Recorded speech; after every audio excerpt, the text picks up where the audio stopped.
Good.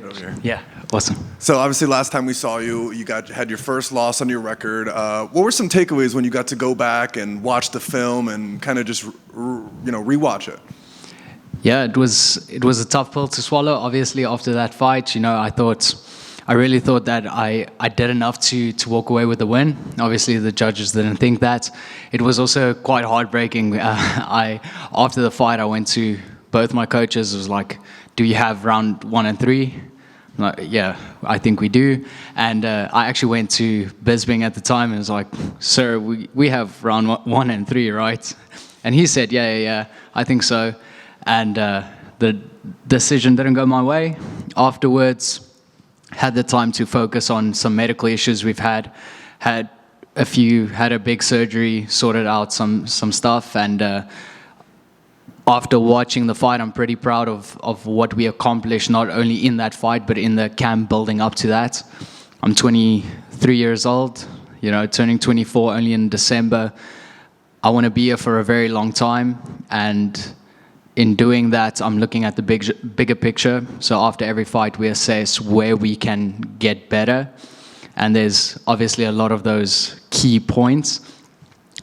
And I think in this 6 months, we sorted out a lot of stuff, and you'll get to see that come fight night. And so, of course, in fighting, injuries is a part of it. But when you get to kind of get one of those periods you're talking about, how refreshing is it to get rid of some of these lingering things and almost start fresh in a way? Yeah, it's massive. I fought 4 times in 11 months. That's tough on anybody. It doesn't matter if you're 22 or 42 years old. And I train with absolute killers at Team CIT. So the pace is already very high in training, and now you have to sustain that year round. It's tough. So once life throws these little nuggets to you where it's like signs. Take a break, take a step back. And I really got to spend some amazing time with friends and family, have a very good mental recharge. And then the moment we started our camp, once we had a name, I was happy to be back in the gym. And so, of course, no one in sports wants to lose, especially in a fight. But is there some positives to take away? Because like you said, you're 23, so a loss, it's not the end of the world. This is just the beginning of your career. Were there some positives that you took away from this experience? Definitely. I'm still undefeated at 135, so that's fun, But it was, in terms of that fight, I'm very happy at the pace we fought at. I think we can improve on that. I do think that I got rocked. Honestly, I got rocked quite badly in that fight, and I really had to fight through that, so I know I can take a punch as well. And, coming up with my next opponent, he rates himself a striker. He's going to look to outpoint. He's going to look to land a lot of shots. I know for a fact that I will be able to handle that and will be able to counter. Yeah, so it's interesting you say that, because Payton was in here before. He didn't say anything disrespectful, but he said, hey, this is going to be a good fight, and he used that term, deep water. So what do you think when you hear that, and what do you expect when you guys get into that third round, if it gets there, and it does go into those deep waters? I think this is probably the most excited I've ever been for a fight, not only because the moment we got this matchup, we were actually already in camp for someone else. And then we got the name, and I watched his Dana White Contender Series. I watched that live. I watched his UFC debut as well, back home in South Africa.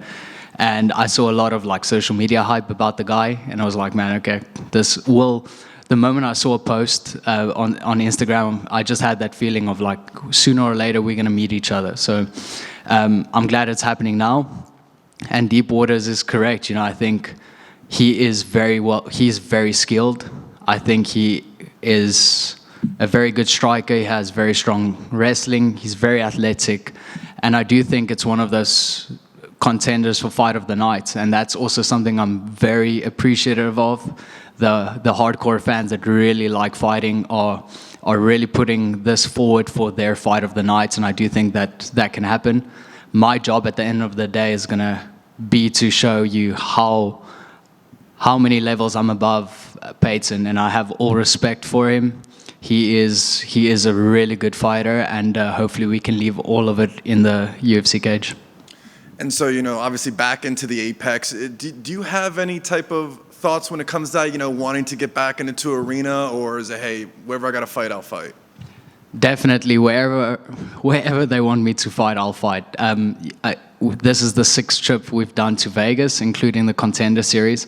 I'm 1-1 in the Apex, so we need to fix that right now. And so this feels absurd to ask for a 23-year-old, but this is going to be your 5th fight in the UFC. Are you starting to feel more comfortable in the octagon, almost feel like a veteran? Yeah, that's a great question. I do think that every single time, win or lose, like you do feel more at home. And in the cage, whether there are 10,000 people there or just 300-400, it's a massive moment. It means the world to me. I don't do anything else. Fighting is my life, my team, my coaches, those guys are my family. So this means the world to me, and you'll see that gratitude in the cage. And so last question for me, the Ultimate Fighter's about to kick off. One of your teammates, Mark, is going to be on there. Did you give him any advice? And the fans at home, what can they expect when he steps in there for the Ultimate Fighter? Mark Hume doesn't need any advice. He is so ready. He's one, I've said this many times. I've said it, he's one of the best welterweights and middleweights in the world. He is unbelievable. And under our head coach, Morné Visser, I have no doubt that he'll have massive success, not only in the show, but once he gets his UFC contract, once he's the Ultimate Fighter, he'll make a name for himself in his own right, representing South Africa and Team CIT. Thank you for your time, and good luck this weekend. Thank you. I've just got one for you. You mentioned in your last fight there was some confusion about the scoring. What would you think about open scoring? I know that's been something people have talked about. Would that have affected your fight at all, do you think? Definitely. I think that's massive. In any sport in the world, most sports in the world, there's a tally. You can look up to a screen and see you either ahead or behind.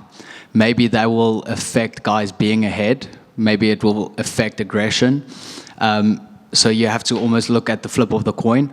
But open scoring is something that I do think can at least be looked at. And maybe have the guys vote.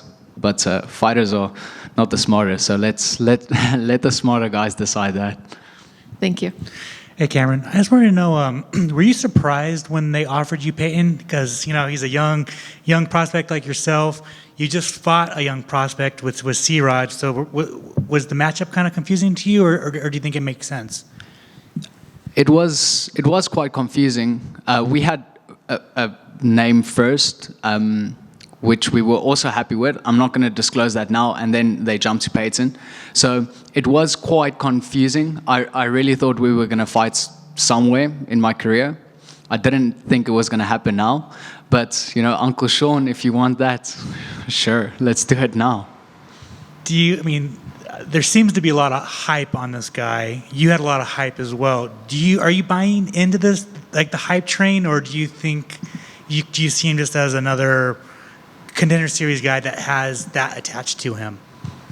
I think he's flashy, he's athletic. I think he deserves the hype. I think he deserves the recognition. I think he had a very hard-fought fight in the Contender Series, and he really calmed some storms in the early rounds of his debut. So I do think he deserves everything coming his way, and that just makes me more excited for this fight, because I know how hard I worked for this opportunity. And we've been here before, so may the best man win. And we haven't talked to you since DDP is the new middleweight champion. I just wanted to know, the night of the fight when he got that title, how excited were you? What were the emotions like? Yeah, it was unbelievable. I unfortunately couldn't be in Canada for his win. It was absolutely insane. I was actually at home watching it alone. I didn't want any fans, or I just wanted to watch his fight without any whispers, shouts, screams. And before they read the scorecards, I just kept yelling we have a UFC champion, South Africa has a UFC champion. So Trickus he's always been that guy. He was always supposed to be the front runner for South African MMA, and he was able to do that. And that's just the surface of what we are capable of doing in the UFC as Team CIT. We all saw the hero's welcome he received in South Africa. I guess, what's the climate been like? Like, what's the energy been like since he's been home?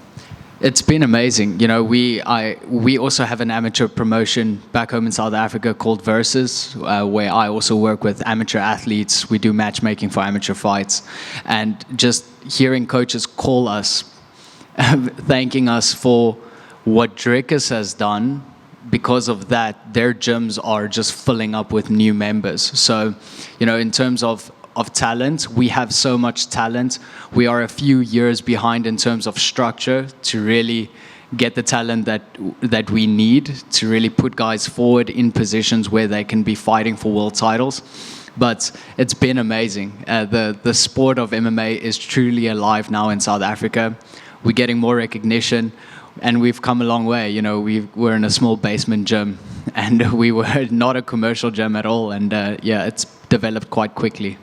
Seems like a no-brainer to take DDP to South Africa to defend. What's it going to take to get the UFC to go? I think Uncle Dana just needs to buy his tickets, to be honest.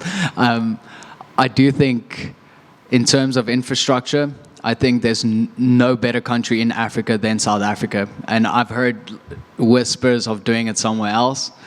Like, there's we've done the FIFA World Cup, we've done the Rugby World Cup. Our country is well equipped for the UFC to come there. If they can just find the perfect venue, we'll be able to free up our schedules for when they come. And finally, for me, you being the match, you put your matchmaking hat on. Who should fight DDP next? Who should be his first title defense? Without a doubt, Dricus du Plessis should face Israel Adesanya next. I think that's the fight that everyone wants to see. I think that's the fight that Dricus wants the most. We'll wait and see what happens. Would you want to be on that card as well? That 100%, without a doubt. You know, it is already a massive honor to represent your country overseas, but there's nothing like wearing those green shorts. I'm getting goosebumps just visualizing it, but being able to represent your country in your home country, especially if the UFC hasn't been there yet, that's a monumental event that I would like to be a part of. Adesanya just makes sense for Dricus in that kind of event, but who would you like? You know, is anyone on in your radar who would be a suitable opponent for a show like that? The guy on my radar at the moment is Payton Talbot. After that, we'll be focusing on who's next. Thank you. Yeah, fair enough. And you were saying about like the impact like you and Dricus have had with talent coming through and people, more participation rates in South African MMA. Have you ever spoken to Dana White or anyone at the UFC about a PI in South Africa? Because there's one in Shanghai. He's spoken about Nigeria, but you know, could there be an opportunity for that kind of growth as well? We've never had that conversation, not yet. I do believe that that's something that will happen quite soon. In terms of talent, athleticness, I think hardworking people, nothing beats South Africans. So I do think that if they want to explore that option, we are there, and we've already have in CIT, we already have proper structure. So if there's one gym you need to talk to be able to really make it work, it's us. Best of luck this weekend. Thank you. Cameron, I just got one more. Sean O'Malley obviously just had his first title defense in Marlon Chito Vera. Did you watch the fight, and what'd you think of it if you did? Brilliant fight.